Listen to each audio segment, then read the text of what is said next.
Hi everybody, I'm Brandon and welcome back to my Snapchangemedia car review channel. In this video, I'll be reviewing the VW Polo 1-litre TSI R-line. I've spent a week with it and I've thoroughly enjoyed it. It is most probably the best ride-in hatchback that you can get. It's priced at 4,999, which is R500,000, but let me justify that for you. And in this video, we drive the Polo GTI side by side by the Polo Vivo 1.6. VW also celebrates 50 years of Polo this year, and I think that's quite commendable. Before we jump into the video, I'd like to kindly ask you guys to please hit the subscribe button, like, comment and interact with this video so that we can grow our relationships with more brands out here in South Africa. We are based in Cape Town and also share car news and reviews on our social media platforms like Instagram and Facebook, so check us out. It's Snapchangemedia across all platforms. Once again, we'd like to thank everybody for the ongoing support. We highly appreciate it. Let's jump straight into this video. Okay, so here in South Africa, the Polo lineup is split into two models. It's the Polo Vivo and the Polo.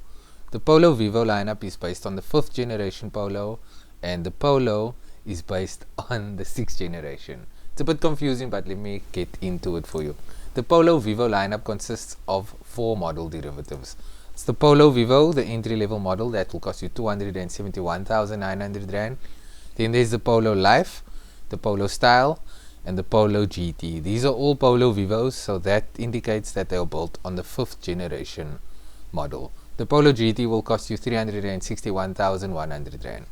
Then there's the 6th generation Polo lineup, which consists of the Polo, the entry-level model, that will cost you 373,800 Rand. Then there's the Polo Life, the Polo R-line, which will cost you 499,100 Rand. And then the GTI tops the range at 581,800 Rand. The Vivo lineup is available with 3 engine options. There's a 1.4 litre 4-cylinder that's mated to a 5-speed manual, a 1.6 litre 4-cylinder that's mated to the option of an automatic or manual transmission. I was holding on for life, but I'm sweating my ass over here. Because you can't do it now. Okay, so that was a lot of fun. We drove obviously with the Econ, so we're sweating a bit.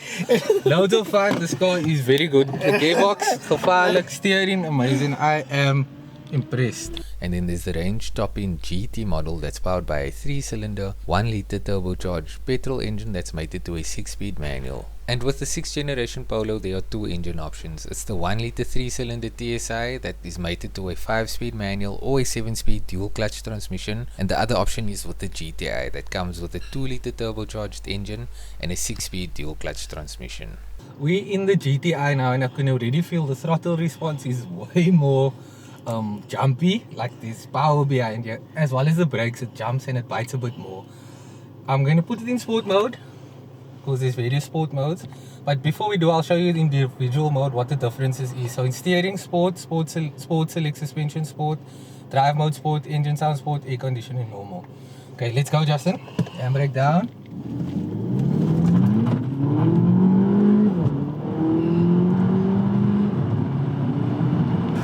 So, off camera, Justin just told me now that, I'm sure you guys heard him squealing in the other vehicle. This one is a lot faster, but it feels more control, so he just reckoned to me that it feels a lot safer. As soon as I start to touch the brakes, the car slows down immediately. And those slides, it just feels more rigid, like the car is going where I put it. Steering wheel also has leather covered with these perforated bits here for grip. And it feels way more controlled for me even. The suspension on both of these vehicles are magic. They are better than a lot of these cars that I've driven, and that's why everybody raves about the Polo. I'm gonna pop it into manual mode and then do the shifting myself. Yeah, in second gear. I might skid him a little. So just check here, Justin. Check how snappy it is when I downshift. So.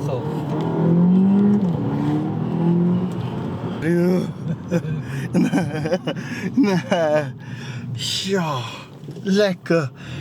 It went way quicker also, and I did feel more comfortable, like I could speak actually. Yeah. And I also got used to the bends. And yeah, I could push it a bit more faster, but we are being respectful for everyone else Yeah. on the road, of course.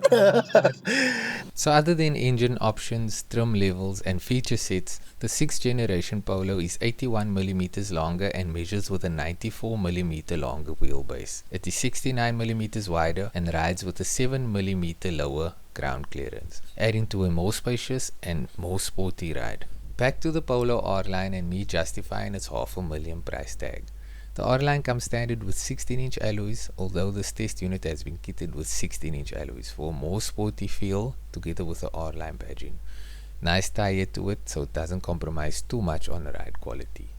Up front is LED daytime running lights, LED headlights, there's fog lights down below with a nice blacked out grille and a nice trim that looks like a spoiler, but it looks very cool.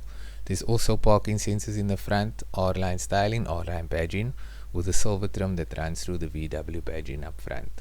Coming along the side, you'll notice more R-line badging on the fender, color-coded mirrors, color-coded door handles. The brakes in front are disc brakes and so is the rear brake, so stopping power is on point. At the back there's a roof spoiler with a black insert on it. There's a beasting antenna on the roof. I like that there's a rear window wiper. The tail lights are LED and they have a funky shape. There's Polo nameplate badging, TSI nameplate badging, and the VW badge at the back is the door handle as well. The tailpipes are not real, those are just fake silver clips.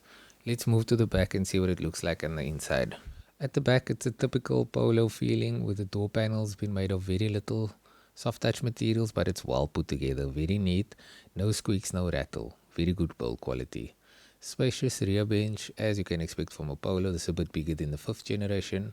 The seats are nice, they have this two-tone vibe to it. It's like an Alcantara and cloth finishing. And then at the back there's 2 USB Type-C connectivity points for charging, and then there's those sleeves at the back for putting some goodies in. Also the door panels have a nice bottle space. Good build quality on the inside, keyless entry. This is what it looks like. Multifunctional steering wheel, digital dash, R-line badging on the steering wheel, nice pedals at the bottom, TSG gearbox, haptic touches on the climate control, nice big infotainment screen, and a handbrake.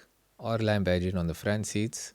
Again, nice finishing with the stitching and the pattern. Also bolstered in very nice in the seat, and it is manually adjustable, of course. And then there is a big sunroof, panoramic sunroof, but it doesn't stretch all the way to the back. This is the infotainment system. Check this cool feature out. When you bring your hand closer, it brings up more of the menu. It has a key entry, so there's no push to start button. You have to pay extra for that. It has automatic headlights. This is what the automatic climate control looks like with haptic touch buttons. Digital driver display. And that's the controls for the adaptive cruise control, and that's for the radio. Paddle shifters for the TSG gearbox, and yeah, very nice infotainment system again. And that's the touch feature. It has parking sensors at the back, parking sensors in the front. You can pay extra if you want the rear view camera, but these sensors work really well. That's the TSG gearbox. Those are the 2 USB ports in the front and wireless charging. Soft touch materials on the dash. Bit of plastic, but it feels very good. So if you have the money for the Polo, I recommend this vehicle. It is the best hatchback that I've driven this year in the budget segment.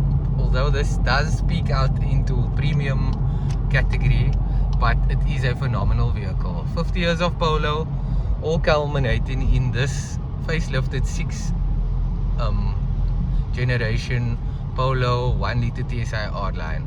It is a fantastic vehicle, premium package. The interior is nicely set up.